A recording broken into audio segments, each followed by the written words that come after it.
Air source heat pumps are being fitted in local authority properties where heating is inefficient and very expensive, or where they're off the main gas network, such as these properties here in Bishop Auckland.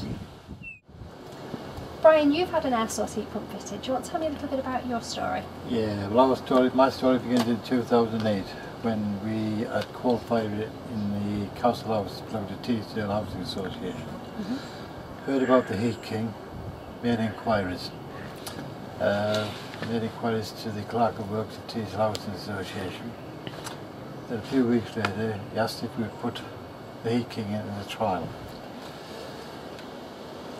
Installation wise, one day, starts by 7 o'clock in the morning, 5 o'clock in the evening, heat was up and running.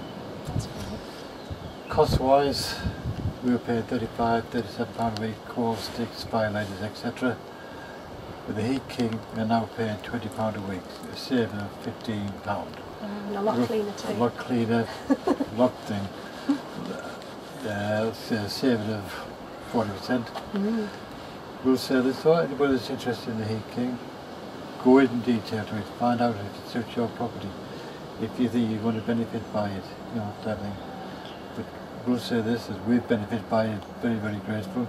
And like I said, very, very clean, economical to run, fantastic, brilliant. A good choice then. Very, very good choice indeed. That's no great. problems whatsoever. Thank you, Brian. You're welcome.